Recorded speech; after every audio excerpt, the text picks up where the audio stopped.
Wow. I mean, this is consistently and I'm sure that there'll be more than a few parents that will comment on this on the page. But this is a common issue. We do not have enough visually and vision, itinerant services. We just don't have enough providers inside of our schools, and so they end up trying to really shave in those areas. And I mean, this is a the cases that I've had in this area have been a mixture of insane with regards to how the school district views visually impaired students, and coupled with just sheer ignorance, and also almost a callous uncaring. It just is. I mean, I'm talking about simple stuff like you're just refusing to use the right kind of paper, with the right kind of font and the right kind of spacing. I mean, it just, these things are so simple to do, but to not even do that, to where, the things that I'm having to sit there and deal with on an IEP team are just like pitch level stupid stuff. And quite frankly, this is where a vision specialist or for these itinerant services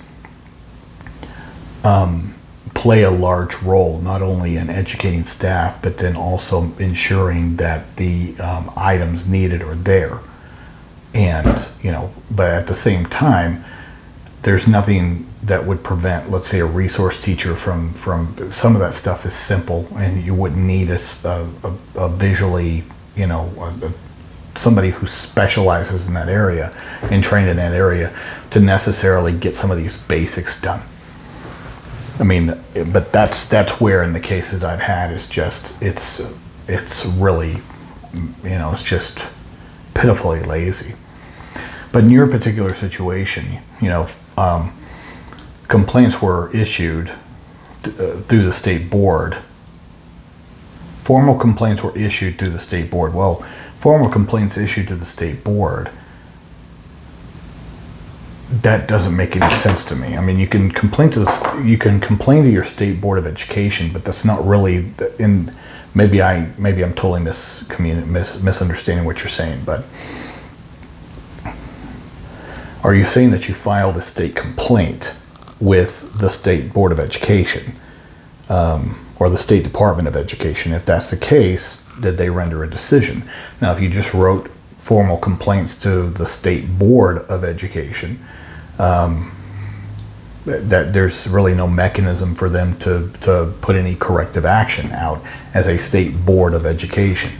But the state department of education can render decisions through through the state complaint process, dictating that corrective action be taken.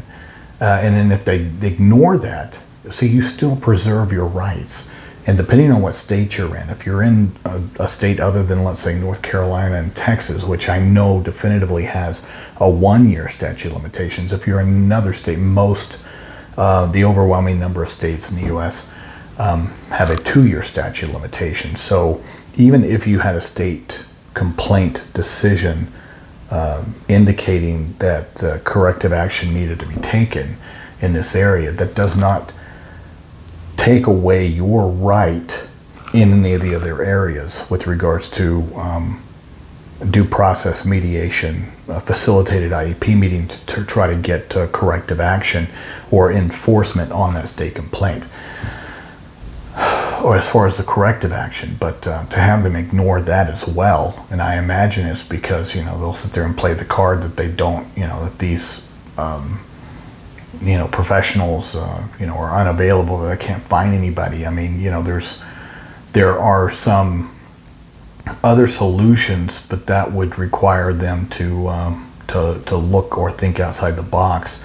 And in so many of these school systems, if the state has set up like specific schools for the visually impaired, for example, then they just want to kick the can and say, well, why can't you just send your child over there? Instead of doing what they need to do to make the current school environment appropriate. I mean, it's just ridiculous, but this is where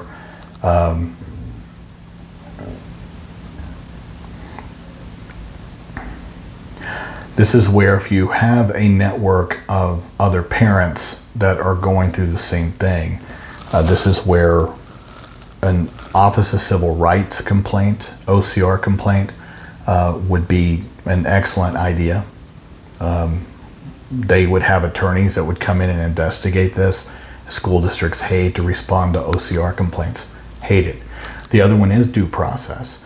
And there is safety and power in numbers. And I don't know where you live, but if it was one of those things to where you could pull those resources together. I mean, the only thing that sucks is that too many of the people that practice in this area of special education law, like I do, require these insane retainers, and so I hate to even bring those things up as an option, because most people cannot afford those kind of retainers. I mean, my office doesn't operate like that, but I have a different kind of business model, and I can't force other attorneys to do what I do. So, I mean, I would sit there and love to provide names. Of course, I don't know where you live. If it was in a state where, I practice, and, of course, I would take that case like that all day long. It's not that difficult to get a resolution, and at that point light a huge fire under their rear ends. I mean, but that's what would need to happen. But like I said, the OCR route, and especially if you can get more than a couple parents, then it would also put it up on the priority list, because there would be multiple complaints with a very similar issue. Okay?